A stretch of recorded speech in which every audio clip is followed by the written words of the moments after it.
ओम नमः शिवाय। जिस प्रकार इस ब्रह्मांड का न कोई अंत है और न ही कोई शुरुआत, उसी प्रकार शिव अनादि हैं। संपूर्ण ब्रह्मांड शिव के अंदर समाया हुआ है। आइए श्रवण करते हैं सोमवार व्रत कथा। प्राचीन काल की बात है। एक नगर में एक बहुत धनवान साहूकार रहता था, जिसके घर में धन की कमी नहीं थी, परंतु उसको एक बहुत बड़ा दुख था कि उसके कोई पुत्र नहीं था। वह इसी चिंता में दिन रात लगा रहता था। वह पुत्र की कामना के लिए प्रत्येक सोमवार को शिव जी का व्रत और पूजन किया करता था तथा सायंकाल को शिव मंदिर में जाकर शिव जी के सामने दीपक जलाया करता था। उसके इस भक्ति भाव को देखकर एक समय पार्वती जी ने शिव जी महाराज से कहा कि महाराज, यह साहूकार आपका अनन्य भक्त है और सदैव आपका व्रत और पूजन बड़ी श्रद्धा से करता है। इसकी मनोकामना पूर्ण करनी चाहिए। शिव जी ने कहा, हे पार्वती, यह संसार कर्म क्षेत्र है। जैसे किसान खेत में जैसा बीज बोता है वैसा ही फल काटता है, उसी तरह इस संसार में जैसा कर्म करते हैं वैसा ही फल भोगते हैं। पार्वती जी ने अत्यंत आग्रह से कहा, महाराज, जब यह आपका अनन्य भक्त है और इसको अगर किसी प्रकार का दुख है तो उसको अवश्य दूर करना चाहिए, क्योंकि आप सदैव अपने भक्तों पर दयालु होते हैं और उनके दुखों को दूर करते हैं। यदि आप ऐसा नहीं करेंगे तो मनुष्य आपकी सेवा तथा व्रत क्यों करेंगे। पार्वती जी का ऐसा आग्रह देख शिव जी महाराज कहने लगे, हे पार्वती, इसके कोई पुत्र नहीं है। इसी चिंता में यह अति दुखी रहता है। इसके भाग्य में पुत्र न होने पर भी इसको मैं पुत्र प्राप्ति का वर देता हूँ, परंतु यह पुत्र केवल 12 वर्ष तक जीवित रहेगा। इसके पश्चात वह मृत्यु को प्राप्त हो जाएगा। इससे अधिक मैं और इसके लिए कुछ नहीं कर सकता। यह सब बातें साहूकार सुन रहा था। इससे उसको न तो कुछ प्रसन्नता हुई और न ही कुछ दुख हुआ। वह पहले जैसा ही शिव जी महाराज का व्रत और पूजन करता रहा। कुछ काल व्यतीत हो जाने पर साहूकार की स्त्री गर्भवती हुई और 10वें महीने में उसके गर्भ से अति सुंदर पुत्र की प्राप्ति हुई। साहूकार के घर में बहुत खुशी मनाई गई, परंतु साहूकार ने उसकी केवल 12 वर्ष की आयु जानकर अधिक प्रसन्नता प्रकट न की और न ही किसी को भेद ही बताया। जब वह बालक 11 वर्ष का हो गया तो उस बालक की माता ने उसके पिता से विवाह आदि के लिए कहा, तो वह साहूकार कहने लगा कि अभी मैं इसका विवाह नहीं करूंगा, अपने पुत्र को काशी जी पढ़ने के लिए भेजूंगा। फिर साहूकार ने अपने साले अर्थात बालक के मामा को बुला करके उसको बहुत सा धन देकर कहा, तुम मेरे बालक को काशी जी पढ़ने के लिए ले जाओ और रास्ते में जिस स्थान पर भी जाओ यज्ञ तथा ब्राह्मणों को भोजन कराते जाओ। वह दोनों मामा भांजे यज्ञ करते और ब्राह्मणों को भोजन कराते जा रहे थे। रास्ते में उनको एक शहर पड़ा। उस शहर में राजा की कन्या का विवाह हो रहा था। दूसरे राजा का लड़का जो विवाह कराने के लिए बारात लेकर आया था, वह एक आंख से काना था। उसके माता पिता को इस बात को लेकर बड़ी चिंता थी कि कहीं वर को देखकर कन्या के माता पिता विवाह में किसी प्रकार की अड़चन पैदा न कर दें।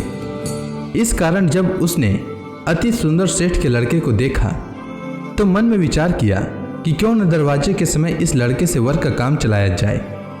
ऐसा विचार कर वर के पिता ने उस लड़के और मामा से बात की तो वे राजी हो गए। फिर उस लड़के को वर के कपड़े पहनाकर तथा घोड़ी पर चढ़ाकर दरवाजे पर ले गए और सब कार्य प्रसन्नता से पूर्ण हो गया। फिर वर के पिता ने सोचा कि यदि विवाह कार्य भी इसी लड़के से करा लिया जाए तो क्या बुराई है। ऐसा विचार कर लड़के और उसके मामा से कहा, यदि आप फेरों का काम और कन्यादान के काम को भी करा दें तो आपकी बड़ी कृपा होगी और मैं इसके बदले में आपको बहुत कुछ धन दूंगा। तो उन्होंने स्वीकार कर लिया और विवाह कार्य भी बहुत अच्छी तरह से संपन्न हो गया। परंतु जिस समय लड़का जाने लगा तो उसने राजकुमारी की चुंदड़ी के पल्ले पर लिख दिया कि तेरा विवाह तो मेरे साथ हुआ है, परंतु जिस राजकुमार के साथ तुमको भेजेंगे वह एक आंख से काना है और मैं काशी जी पढ़ने जा रहा हूँ। लड़के के जाने के पश्चात उस राजकुमारी ने जब अपनी चुंदड़ी पर ऐसा लिखा हुआ पाया तो उसने राजकुमार के साथ जाने से मना कर दिया और कहा कि वह मेरा पति नहीं है, मेरा विवाह इसके साथ नहीं हुआ है, वह तो काशी जी पढ़ने के लिए गया है। राजकुमारी के माता पिता ने अपनी कन्या को विदा नहीं किया और बारात वापस चली गई। उधर सेठ का लड़का और उसका मामा काशी जी पहुंच गए। वहां जाकर उन्होंने यज्ञ करना और लड़के ने पढ़ना शुरू कर दिया। जब लड़के की आयु 12 वर्ष की हो गई तो उस दिन उन्होंने यज्ञ रचा रखा था कि लड़के ने अपने मामा से कहा कि मामा जी आज मेरी तबीयत कुछ ठीक नहीं है। तब मामा ने कहा कि अंदर जाओ और सो जाओ। लड़का अंदर जाकर सो गया और थोड़ी देर में उसके प्राण निकल गए। जब उसके मामा ने आकर देखा कि वह मुर्दा पड़ा है तो उसको बड़ा दुख हुआ और उसने सोचा कि अगर मैं अभी रोना पीटना मचा दूंगा तो यज्ञ का कार्य अधूरा रह जाएगा।